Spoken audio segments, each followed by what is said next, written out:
இந்நாளிலே 5 முக்கியமான பாடங்களை பகிர்ந்து கொள்ள வேண்டும் என்று ஆசைப்படுகிறேன். காலேப் சத்தியத்தை அறிவிக்கின்றவன். எண்ணாகமத்தின் புஸ்தகம் 13வது அதிகாரம் 30வது வசனம். தப்பான காரியத்தை சொன்னவர்களின் நிலைமையை கூட நாம் வாசித்து விடலாம். அதே அதிகாரத்தின் 27வது வசனத்திலிருந்து, அவர்கள் மோசேயை நோக்கி, நீர் எங்களை அனுப்பின தேசத்துக்கு நாங்கள் போய் வந்தோம், அது பாலும் தேனும் ஓடுகிற தேசம்தான். என்ன சொல்றாங்க? ஐயோ, அது சாதாரணமான தேசம் இல்ல, பாலும் தேனும் ஓடுகிற தேசம்தான். அதன் கனிகள் எவ்வளவு பெருசா அற்புதமான பழங்களா இருக்கு பாருங்க. திராட்சை குலைகளெல்லாம் 2-3 பேர் சுமக்கக்கூடிய அவ்வளவு பெரிதா இருந்ததாம். அற்புதமான கனிகளை கொடுக்கக்கூடிய செழிப்பான ஒரு அற்புதமான பூமியாக இருந்தது. இது அதனுடைய கனி.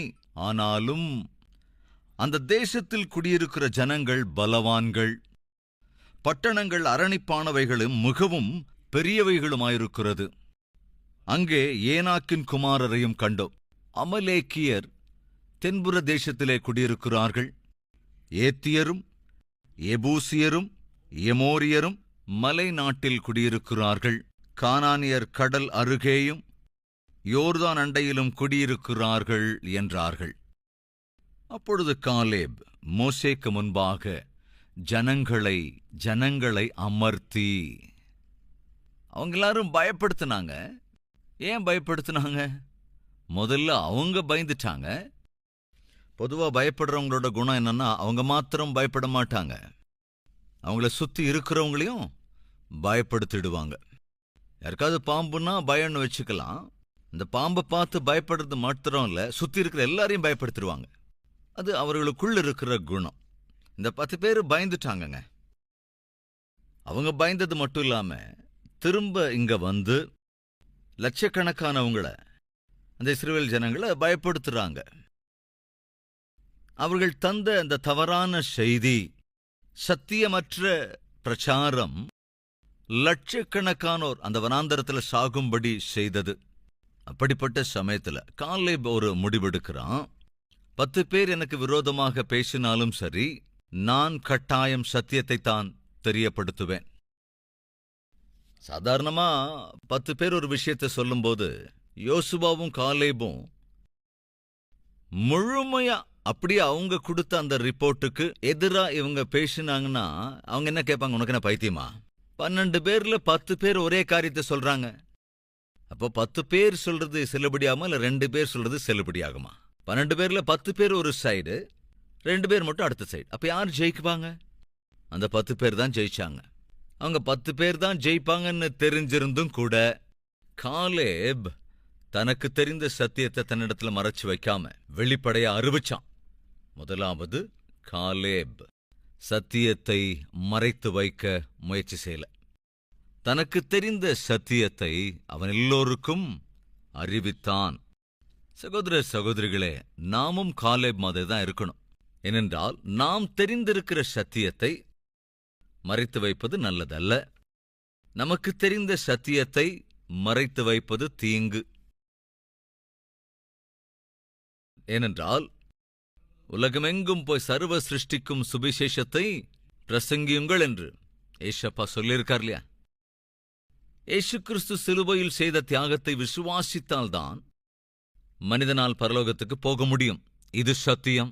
அந்த சத்தியத்தை நீ அறிந்திருக்கிற போது அந்த சத்தியத்தை மறைத்து வைக்கவே கூடாது.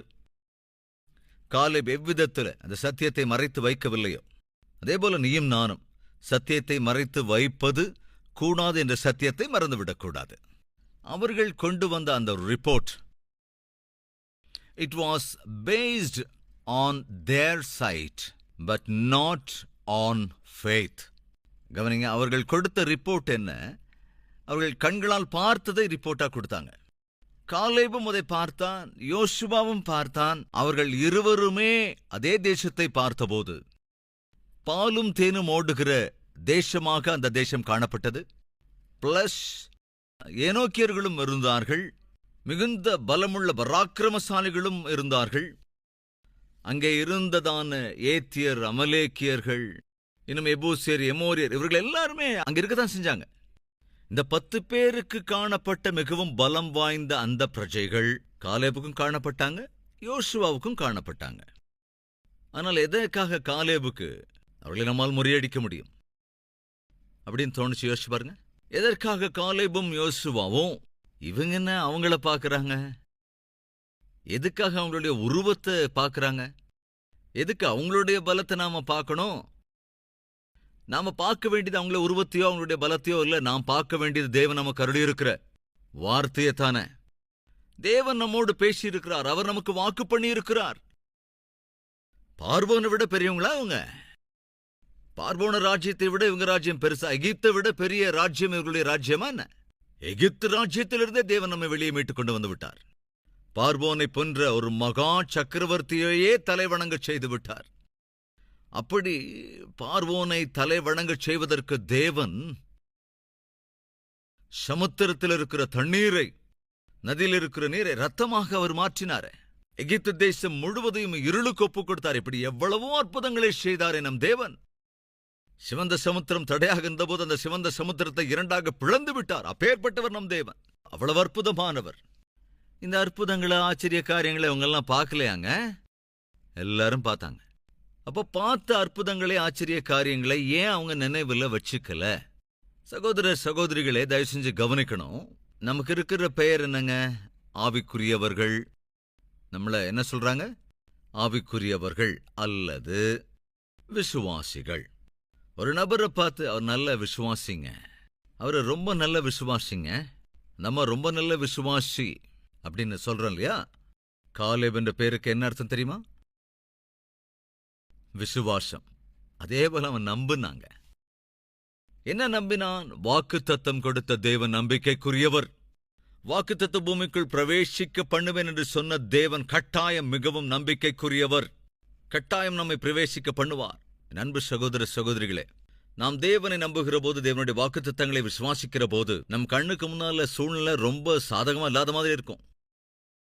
அது பயங்கர தடையா இருக்கிற மாதிரி தோணும். இடையூறுகள் ஏராளமா இருக்கும். அபாயமா இருக்கிற மாதிரி கூட தோணும். ஒரு பயங்கர குழப்பமான சூழ்நிலைகளை பார்ப்போம். எது எடுத்தாலும் தடைக்கல்லா இருக்கும். அசாத்தியமானதா கூட தோணும். ஆனால் ஒன்று மாத்திரம் வாஸ்தவம், தேவன் செய்வேன் அப்படின்னு சொன்ன கட்டாயம் செய்தே தீருவார். ஆபிரகாமை பார்த்த தேவன், ஆபிரகாமே, உனக்கு நான் ஒரு குமாரனை தரப்போகிறேன் என்றபோது, கூடாரத்திலே இருந்த கதவுக்கு பின்னால நின்னுகிட்டு இருந்த சாரா என்ன செஞ்சா அப்படிங்கறத ஒரு முறை சிந்திச்சு பாருங்க. என்ன செஞ்சா? நகைத்தாள். ஆபிரகாமே, நான் உனக்கு ஒரு குமாரனை தரப்போகிறேன் அப்படின்னப்போ சாரா சிரிச்சா. அந்த நகைப்பு எப்படிப்பட்டதென்றால், அந்த தேவனுக்கு ஒருத்தர் கிடைச்சிட்டார். அவர் என்ன சொன்னாலும் நம்புறதுக்கு. தன்னுடைய சரீரத்தை அவள் பார்த்தாள். எனக்கு வயசு 90 கிட்ட ஆகுது. என் வீட்டுக்காரரோட வயசு ஏறக்குறைய 100 ஆயிடுச்சு. கிழவி. இப்போ தேவன் இறங்கி வந்து எங்களுக்கு கர்ப்ப பலனை கொடுப்பாரா அப்படின்னு சிரிச்சா. ஆனால் பைபிள் திட்டவட்டமாய் சொல்லுகிறது, ஆபிரகாம் தேவனை விசுவாசித்தான். விசுவாசித்ததால் தான் அசாத்தியமாக இருந்த கர்ப்ப பலன் சாத்தியமாயிற்று. அன்பு சகோதர சகோதரிகளே, இன்று உன் வாழ்க்கையிலும் அசாத்தியமானவை சாத்தியமாக வேண்டும் என்றால் உன் கண்களுக்கு முன்னால் காணப்படுகிறவர்களை நம்பாத. அது எவ்வளவு அசாத்தியமானதா காணப்பட்டாலும் சரி, அது உனக்கு எவ்வளவு அபாயமா அல்லது ஆபத்துகரமாக தோன்றினாலும் கூட, ஏற்கனவே சொன்னேன் அல்லவா, அதையல்ல நீ நம்ப வேண்டியது. அப்புறம் எதை? தேவன் உனக்கு அருளி இருக்கிற வாக்கு தத்தத்தை. கண்ணுக்கு முன்னால சிவந்த சமுத்திரம் இருக்குங்க. பின்னால பார்வோனுடைய சேனை துரத்தி கிட்ட வர்றாங்க. அந்த சமயத்தில் இஸ்ரவேல் ஜனங்கள் என்ன செஞ்சாங்க? சத்தம் போட்டு அழுதாங்க. தேவனை நோக்கி அவர்கள் விண்ணப்பம் பண்ணாங்க. தொடர்ந்து அவங்க பயந்தும் போயிட்டாங்க. ஏனென்றால் கண்ணுக்கு முன்னால சிவந்த சமுத்திரம், பின்னால பார்வோன் துரத்திக்கிட்டு வர்றான். வலப்பக்கமும் இடப்பக்கமும் பர்வதங்கள் தான் இருக்கு. அதாவது திட்டவட்டமா சொல்லணும்னா அவங்க அப்படியே சிக்கிக்கிட்டாங்க, மாட்டிட்டாங்க. நல்லா கவனிங்க, அவங்க நல்லா மாட்டிக்கிட்டாங்க அப்படிங்கிறான் பார்வோன். பார்க்கலாம் வாங்க, யாத்திராகமம் 14ஆம் அதிகாரம் முதல் 3 வசனங்களை வாசிக்கலாம்.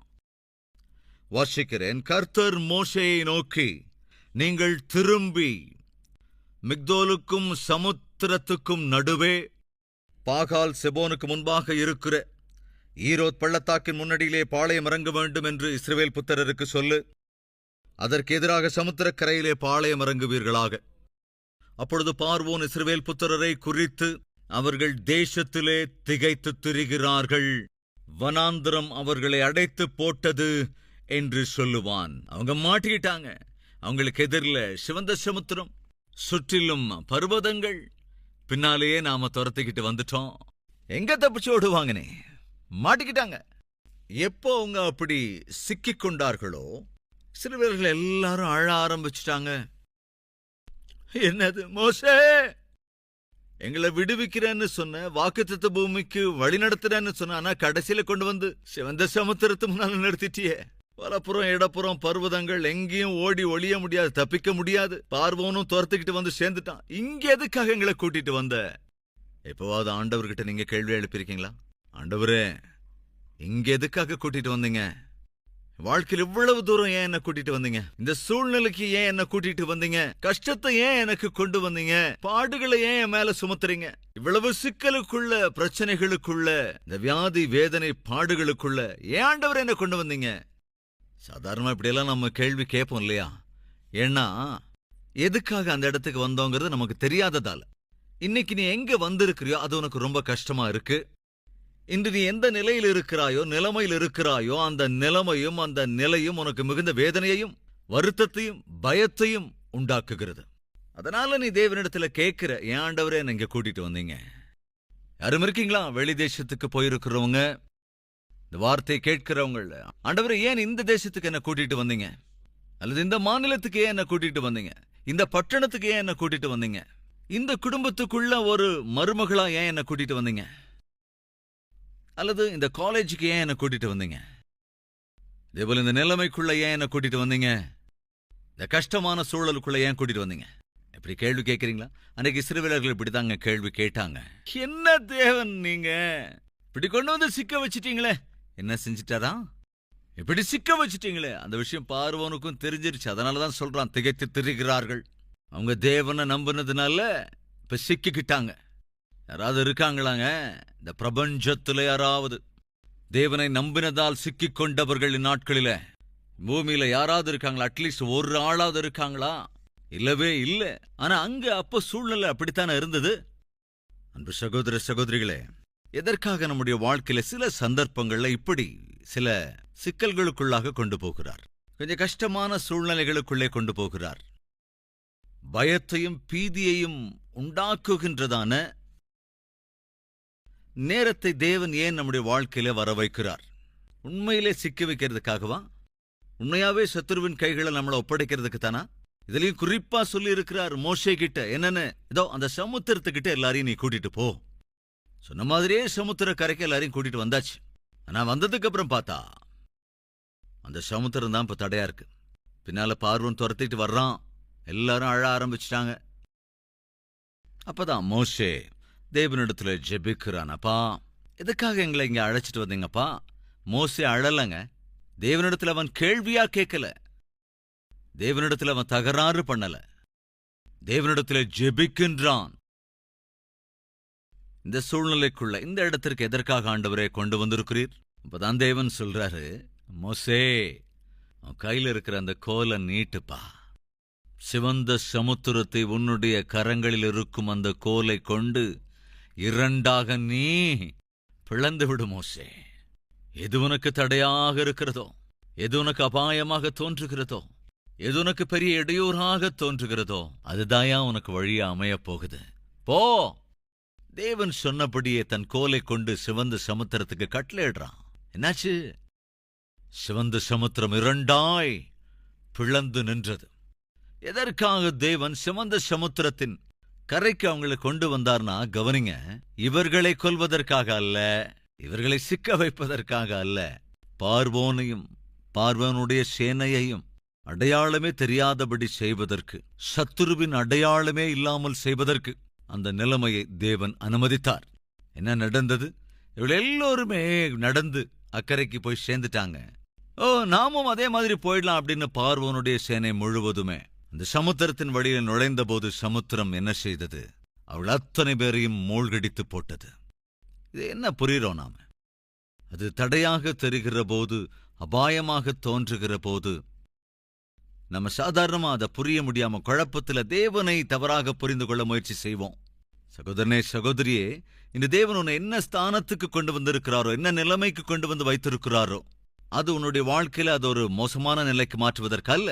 அதே நிலைமை மறுபடியும் உன் வாழ்க்கையிலே காணாதபடிக்கு செய்வதற்காகத்தான் தேவன் உன்னை அங்கே கொண்டு வந்திருக்கிறார். அவ்வளவு அற்புதமான தேவன். எந்த சத்துருவை கண்டு நீ பயப்படுகிறாயோ அதே சத்துருவை அங்கே மூழ்கடிக்கத்தான் தேவன் உன்னை அந்த இடத்துக்கு கொண்டு வந்திருக்கார். இஸ்ரவேல் ஜனங்கள் அந்த இடத்துக்கு வரலன்னா பார்வோனும் அந்த இடத்துக்கு வந்திருக்கவே மாட்டான். பார்வோனுடைய சேனையும் வந்திருக்காது. எப்போ அந்த இடத்துக்கு வந்தாங்களோ அப்ப என்ன நினைச்சாங்க? மாட்டிக்கிட்டோம், அவ்வளவுதான், சிக்கியாச்சு, இனி தப்பிக்கிறதுக்கு வழியே கிடையாது அப்படின்னு சாத்தான் கூட நினைச்சான். சாத்தானுக்குரியவர்களும் உன்னை பார்த்து அப்படித்தான் நினைப்பாங்க. மாட்டிக்கிட்டான், நல்லா சிக்கிக்கிட்டான், தப்பிக்கிறதுக்கு இனி வழியே இல்ல, மீள்றதுக்கு எந்த சான்ஸும் இல்ல. அவங்க கதை அவ்வளவுதான்.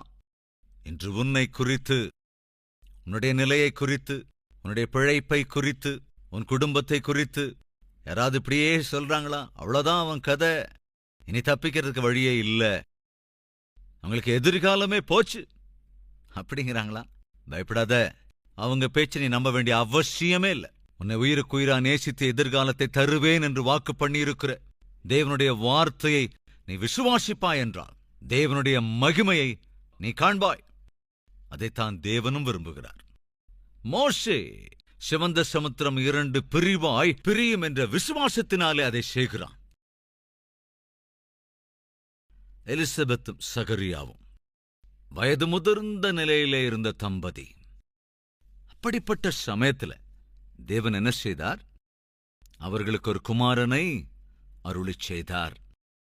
எலிசபெத் மிகுந்த விசுவாசம் உள்ள ஒரு ஸ்திரீ. ஆனா சகரியா கொஞ்சம் சந்தேகம் உள்ளவன். சகரியா, நீ செய்த உன் விண்ணப்பங்களை தேவன் கேட்டார் அப்படின்னா ஜெபமெல்லாம் பண்ணியிருக்கான், கர்ப்ப பலனுக்காக ஜெபம் பண்ணியிருக்கிறான். ஆனா விசுவாசிச்சானா? கொஞ்சம் கம்மிதான். இன்னைக்கு நம்ம மத்தியில யாராவது இருக்கீங்களாங்க? கர்ப்ப பலனுக்காக ஜெபிக்கின்றவர்கள் நம்புங்க. சகரியாவுக்கு தேவனுடைய தூதன் அறிவித்தான். ஆனா சகரியா அதை கொஞ்சம் நம்பல. இந்த நம்பிக்கை அற்றவன் ஒருவேளை வெளியே போய் எலிசபெத்தோட விசுவாசத்தையும் கெடுத்துருவானோ அப்படின்னு தான் தேவன் என்ன செய்றார் கவனிங்க. சகரியாவுடைய வாயை பேச முடியாம ஆக்கிட்டார். ஏனென்றால் இந்த நம்பிக்கை இல்லாத கணவன், கொஞ்சம் அவ்விசுவாசத்தோடு இருக்கிற கணவன் போய் விசுவாசத்தோடு இருக்கிற எலிசபெத்தின் விசுவாசத்தையும் கெடுத்து போடுவாங்கிறதுனால. அன்பு சகோதர சகோதரிகளை, நான் சொல்ல வருவது என்னவென்றால், யோசுவாவா இருந்தாலும் காலேபா இருந்தாலும் அவங்க யாரு தெரியுமாங்க? கண்ணுக்கு முன்னால இருக்கிறத பார்த்து நம்புறவங்க கிடையாது. இந்த நிலைமைகள் எல்லாவற்றுக்கும் காரணமாக இருக்கிற தேவனைத்தான் அவர்கள் நம்பினார்கள். அந்த நம்பிக்கையின் அடிப்படையில் தான் சத்தியத்தை அறிவிக்கிறாங்க. அது என்ன சத்தியம்? எண்ணாகமம் 13வது அதிகாரம் 30வது வசனம். அப்பொழுது காலேப் மோசேக்கு முன்பாக ஜனங்களை அமர்த்தி, நாம் உடனே போய், நல்ல கவனிங்க, உடனே போய் அதை சுதந்தரித்துக் கொள்ளுவோம். நாம் எளிதாய் அதை ஜெயித்துக் கொள்ளலாம். நமக்கு தேவையான பலம் உண்டு. என்ன பலம்? அவர்களுக்கு இருக்கிற பலம் என்ன? தேவன் இருக்கிறார். அவர்களுக்கு சரீர பலம் உண்டு, நமக்கோ தேவனுடைய வல்லமை உண்டு. அதுதாங்க அவர்களின் நம்பிக்கை. இன்று நீயும் நானும் நம்ப வேண்டியது அதைத்தான். உன் கண்களுக்கு முன்பாக இருக்கிற பிரச்சனை, அது உனக்குத்தான் பிரச்சனையே தவிர தேவனுக்கு பிரச்சனை இல்லவே இல்ல. உன் கண்களுக்கு முன்பு இருக்கிற அசாத்தியம், அது உனக்கு அசாத்தியமே தவிர தேவனுக்கு அது அசாத்தியம் அல்ல. இன்று உன்னுடைய வாழ்க்கையில உனக்கு முன்பு இருக்கிற பிரச்சனைகள் என்ன, இருக்கும் ஆபத்து என்ன, உன்னுடைய பயத்துக்கான காரணம் என்ன? ஒரு நற்செய்தி சொல்றேன். உன்னுடைய பிரச்சனைகளை காட்டிலும், உனக்குள்ள பயத்தை காட்டிலும் நீ சேவிக்கிற தேவன் மிகுந்த வல்லமையுள்ளவர். நீ நம்ப வேண்டியது அந்த தேவனைத்தான். அதை விட்டுட்டு நிலைமைகளை அல்லவே அல்ல. கவனிக்கணும். இந்த சத்தியத்தை ஒரு காலம் நாம் மறந்து விடவே கூடாது என்று கேட்டுக்கொள்கிறேன். சத்தியத்தை அறிவிக்கை செய்தவன் தான் அறிந்த சத்தியத்தை தனக்குள்ளே மறைத்து வைத்துக் கொள்ளாமல் அதை அங்கே அறிவித்தான். மறுபடியும் சொல்றேன், அன்று அசத்தியங்களை அறிவித்ததற்காகத்தான் லட்சம் பேர் அழிந்து போனார்கள். இன்றும் கூட அசத்தியத்தை பிரச்சாரம் பண்ற அநேகர் இருக்கிறாங்க. சத்தியத்தை மறைக்கிறவர்களும் அநேகர் இருக்கிறார்கள். சகோதர சகோதரிகளே, சாதாரணமா நாம இப்படி சொல்லுவோம். அது என்னன்னா, சத்தியம் வெளியே போய் சொல்லணும்னு சொல்லி செருப்பு போடுறதுக்கு முன்னாலேயே அசத்தியம் என்ன செய்யுமா? சொல்ல வேண்டியதெல்லாம் சொல்லிட்டு வீட்டுக்கே வந்து சேர்ந்துருமா. அப்படின்னு என்ன அர்த்தம்? சத்தியத்தை விட அசத்தியம்தான் கொஞ்சம் ஸ்பீடாவே இருக்குது. சத்தியத்தை காட்டிலும் அசத்தியம்தான் மிகவும் எளிதில் மிகவும் சுலபமாக பிரபலமும் ஆகிவிடுகிறது. அதே சமயத்தில் சத்தியத்தை அறிந்திருக்கிற நீ மௌனமாயிருந்தால் அசத்தியத்தைத்தான் சத்தியம் என்று மக்கள் நம்பிவிடுவார்கள். எனவே நீயும் நானும் செய்ய வேண்டியது என்னவென்றால், நமக்கு தெரிந்திருக்கிற சத்தியத்தை அதை அறியாதிருக்கிற உலகத்திற்கு அறிவிக்க வேண்டும். அந்த சத்தியம் என்ன? மனிதனை தேவன் உயிருக்குயிராய் நேசித்தார். நேசித்த தேவன் தம்முடைய உயிரையே அந்த மனிதனுக்காக தியாகம் செய்தார். அவர் செய்த தியாகத்தை யார் விசுவாசித்தாலும் அவர்கள் அழிந்து போகாமல் நித்திய ஜீவனை பெற்றுக்கொள்ளும்படிக்கு அவர் தம்முடைய ஜீவனையே கொடுத்திருக்கிறார் என்பது சத்தியம். அந்த சத்தியத்தை நாம் மறைத்து வைக்கவே கூடாது. அப்போ ஒருவேளை சிலர் இப்படி கேட்கலாம், அது என்னன்னா, ஐயா, நாம சொல்றதால மாத்திரம் மனுஷங்க நம்பிடுவாங்களா, ஏற்றுக்கொள்ளுவாங்களா? அதை பத்தி கவலைப்பட வேண்டாம். ஆஸ்திரேலியா தேசத்துல ஒரு நபர் புதுசா ரட்சிக்கப்பட்டார்.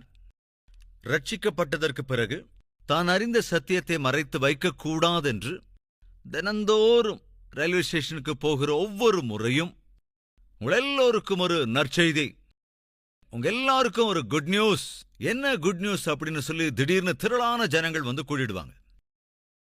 அப்போ அவர் சொன்னார், ஒரு காலத்தில் என் வாழ்க்கை பாவம் நிறைந்த வாழ்க்கை, நிம்மதி இல்லாமல் சமாதானம் இல்லாமல் இருந்த வாழ்க்கை. ஆனால் இயேசு கிறிஸ்துவை நம்பினதுனால என்னுடைய வாழ்க்கை நன்றாக மாறியது. என்னுடைய பாவ வாழ்க்கையில ஒரு மாற்றம் வந்தது. இப்பொழுது நான் நிம்மதி சமாதான சந்தோஷத்தோடு வாழ்கிறேன். அமைதியான வாழ்க்கை வாழ முடிந்திருக்கிறது. உங்களுடைய வாழ்க்கையும் அமைதியினால் நிரப்ப முடியும் அப்படின்னு சொன்னப்போ ஃபர்ஸ்ட் டைம் நிறைய பேர் கேட்டு கைகளை தட்டிட்டு போனாங்க. நெக்ஸ்ட் டே அதே டைமுக்கு வந்து மறுபடியும் அதே உங்க எல்லாருக்கும் ஒரு குட் நியூஸ், உங்க எல்லாருக்கும் ஒரு செய்தி, நற்செய்தி அப்படின்னு சொன்னப்போ நேத்து வந்தவங்க எல்லாரும் இந்த ஆள் ஒரு மத வெறியன் அப்படின்ட்டு யாரும் வரல. மூன்றாவது நாள் வர்றவங்க குறைஞ்சிட்டாங்க, நாலாவது நாளும் இன்னும் குறைஞ்சிட்டாங்க, அஞ்சாவது நாள் இன்னும் குறைஞ்சிட்டாங்க. ஆனாலும் தான் தெரிந்திருந்த சத்தியத்தை மாத்திரம் தனக்குள்ளே மறைத்து வைக்காமல் தொடர்ந்து அங்க வந்து அறிவிச்சுக்கிட்டே இருந்தார். அப்போ ஒரு ஃப்ரெண்டு கேட்டாரு, நான் கேட்கிறேன்னு தப்பா நினைச்சுக்காத, என்ன விஷயம்?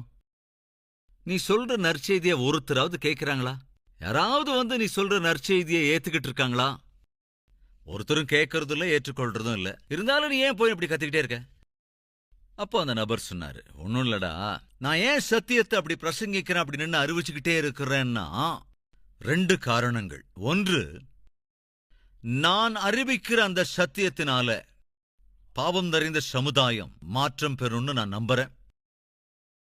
2வது, நான் அறிவிக்கிற அந்த சத்தியத்தினாலே பாவம் நிறைந்த உலகம் என்னை மாற்றாமல் இருக்கும் அப்படின்னு தான். என்னங்க உங்களுக்கு புரியுது? யாராவது ஒரு பையன் ஒரு பொண்ணு பின்னால சுத்திக்கிட்டு தொந்தரவு பண்ணிக்கிட்டே இருக்கும்போது அந்த பொண்ணு ஒரு வேளை, நீ என் பின்னாலே வந்துகிட்டு இருக்கிறேன், ஆனா வர்ற சண்டே நான் சர்ச்சுக்கு போவேன், நீ கூட சர்ச்சுக்கு வா அப்படின்னு சொல்லிட்டா அந்த பையன் வருவானா? நீ என் பின்னால சுத்துறேன், என்னை இஷ்டப்படுறேன்னு சொல்ற, உண்மையே என்னை இஷ்டப்பட்டா பைபிள் மொத்தமா வாசி அப்படின்னு சொன்னா அவன் படிச்சிருவானா? யோசிச்சு பாருங்க. அதுக்கப்புறம் எல்லைக்குள்ள கூட வரமாட்டான். ஏன்? நான் நீ யாருங்கிறத சொல்லிட்ட, உன்னுடைய விசுவாசம் என்னங்கிறத வெளிப்படுத்திட்ட, உன்னுடைய நம்பிக்கையை தெளிவா சொல்லிட்ட, உன்னுடைய விசுவாசம் உன் நம்பிக்கை எதன் மீது சார்ந்து இருக்கிறது அப்படிங்கறதையும் சொல்லிட்ட. சோ அவன் எல்லைக்குள்ள வரமாட்டான். அதைத்தாங்க நான் சொல்ல வரேன். அதைத்தான் அவரும் சொன்னார், ஏன் நான் சத்தியத்தை அறிவிக்கிறேன்னா கேட்கிறவங்க நல்லா வாங்க அப்படின்னு தான். 2வது, அப்படி கெட்டு போறவங்க என்னையும் கெடுக்காம இருப்பாங்கன்னு தான். சகோதர சகோதரிகளே, உன் வாழ்க்கையில யாரும் குறுக்கிடாம இருக்கணும்னா முதலாவது நீ என்ன நம்புகிறாயோ அதை அவங்களுக்கு தெரிவிச்சிடணும். உன்னுடைய விசுவாசம் என்ன என்பதை அவர்களுக்கு திட்டவட்டமா நீ தெரியப்படுத்திடணும். அப்படி தெரிவிக்காத போதுதான் அவங்க உனக்குள்ள ஒரு தாக்கத்தை உண்டாக்குறதுக்கான வாய்ப்பு வந்துடும். எனவே தான் சொல்றேன், எங்க இருக்கிறியோ அங்க உன்னுடைய விசுவாசம் என்ன என்பதை கட்டாயம் உன்னை சுற்றி இருக்கிறவர்களுக்கு தெரியப்படுத்துகிற முயற்சி செய். ஏனென்றால் அவங்க ஒருவேளை நல்லாயிடுவாங்க, அதே போல இன்னொரு பக்கம் அவங்களும் உன்னை கெடுக்காம அவங்க பாட்டுக்கு இருப்பாங்க. முதலாவது, சத்தியத்தை அறிவிக்கிறவனாயிருந்தான்.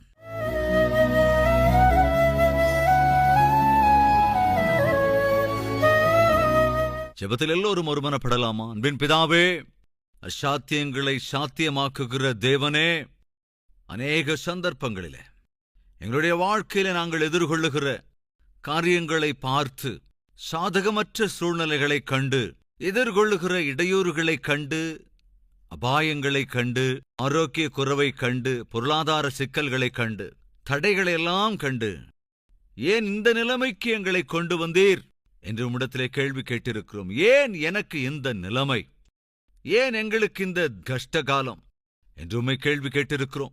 அந்நாளிலும் அந்த இஸ்ரவேல் ஜனங்கள் சிவந்த சமுத்திரத்தின் அண்டையில் அழைத்து வரப்பட்ட போது, ஏன் எங்களை இங்கே கொண்டு வந்தீர், ஏன் இப்பேற்பட்ட சூழ்நிலைக்கு எங்களை தள்ளிவிட்டீர் என்று கேள்வி கேட்டார்கள். அவர்கள் உண்மையை அறிந்து கொள்ளாதவர்களாயிருந்தார்கள். அன்று அவர்களை அங்கே கொண்டு வந்ததற்கு காரணம் அவர்களை மூழ்கடிக்க அல்ல, சத்துருவை இனி காணாதபடி செய்வதற்கு, சத்துருவின் நிழலே இல்லாமல் செய்வதற்கு. அப்பா, இன்று நாங்கள் எந்த நிலைமையில் இருக்கிறோமோ அதே நிலைமையில் நாங்கள் இருக்கப் போவதில்லை. எங்களை நீர் அக்கறைக்கு கொண்டு செல்லப் போகிறீர். எங்களுக்காக நீர் வாக்குத்தத்தம் பண்ணியிருக்கிற அந்த சூழ்நிலைக்குள் கொண்டு போகப் போகிறீர். அந்த விசுவாசத்தோடு வாழ்கிற வாழ்க்கை எங்களுக்கு அருள வேண்டுமென்றும், சத்தியத்தை மறைத்து வைக்காமல், விசுவாசத்தை மறைத்து வைக்காமலும், உம்மீது எங்களுக்கு இருக்கிற அன்பை மறைத்து வைக்காமலும், தைரியமா எங்கள் விசுவாசத்தை வெளிப்படுத்துகிற கிருபையை அருள வேண்டுமென்றும், ஆண்டவரே, எல்லா விஷயங்களிலும் நீரே எங்களுக்கு துணையாயிருந்து உம்முடைய மகிமையை காண்பிக்க வேண்டுமென்றும், மேன்மையான பதிலை அருளிச் செய்ய வேண்டுமென்றும் இயேசு கிறிஸ்துவின் நாமத்தில் வேண்டிக் கொள்கிறோம் பிதாவே. ஆமென்.